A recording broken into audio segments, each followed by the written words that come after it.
Is this the guy you hinted about who could go get you 15 sacks eventually? Yeah. Excuse me, Kayvon Thibodeau? Yes, exactly. And there's the whole narrative about him that he's lazy, he doesn't play as hard, he doesn't do this. I went back and watched those games. There are moments where it's not as, probably the effort isn't as great as it should be, but I don't buy any of that others. I think he plays hard enough at times. I don't, look, when I say that, that wasn't a very. No, when I say that, there's an example of a play. I sent it out. He was locked in man coverage on a back, and the back beat him, got inside him, caught the pass, and instead of why you put him in man coverage? That's exactly my point. But instead of turning and sprinting to go get the back, he kind of jogged after him. Those kind of plays. Look at the odds though, from number 2 to number 3 to number 4.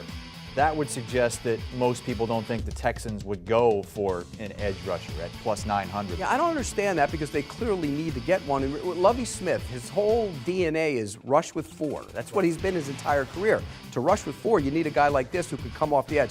He's the best edge player in the draft in terms of pure edge rusher, in terms of explosiveness. He reminds me a little bit the way he bends of a Von Miller type. He's not Von Miller because that's special, but he's that type. See the way he bends there?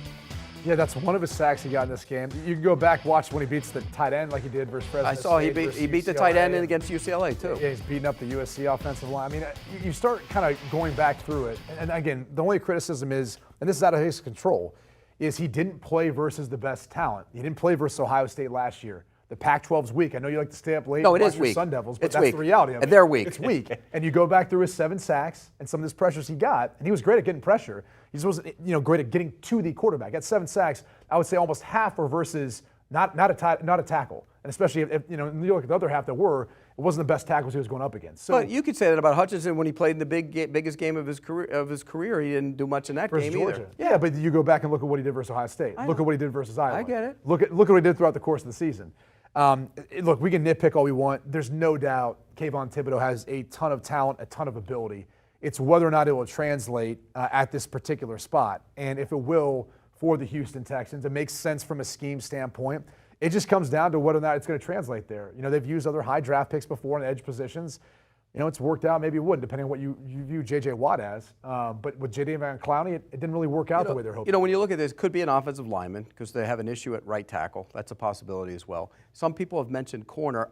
Nick Caserio comes from the New England tree. They don't put that kind of premium on a corner in that system. So I don't think so. I think it's going to come down to tackle or edge. I almost wonder if there's not a surprise spot here. And if they didn't fall in love with a big D tackle like a Jordan Davis or someone like that. I love Jordan Davis. Well, you look at Lovie Smith, and you talk about rushing with 4. Well, they like to have that anchor, too, somewhere in the interior. But more Tampa, too, though, and the way they play, they don't play that big, why they play up the field a little bit. I think he's going to be good. I think the second we get to see Jordan Davis not have to 2-gap like he was asked to do in Georgia, it's going to be different. We're thinking alike on that one, by the way. Okay, Texans have the 13th pick coming up as well. Let's go to the Texans again. Pete, am I reading this right? You have them going with another edge rusher after taking Kayvon Thibodeau? Yes.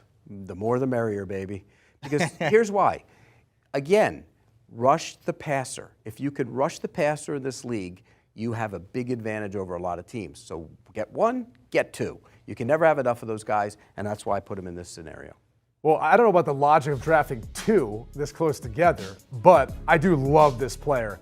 I think Jermaine Johnson is going to be awesome to watch at the next level. He had a phenomenal year at Florida State. I think you just saw maybe the beginning of what he's capable of being. You talk about explosiveness and the way he plays off of the edge, the football instincts, all that. You see it all on tape. So I love this pick for Houston. I think it could make a lot of sense. I don't know that they're going to draft 2 edge rushers, Pete, but again, I think he's a guy that's going to go earlier in the first round than maybe some people out there have him slotted right now. Do you want a sports network that delivers everything that matters about the game? The highlights, the picks, the instant analysis, no yelling, no fake debates, no politics. Hit the subscribe button and never miss a moment.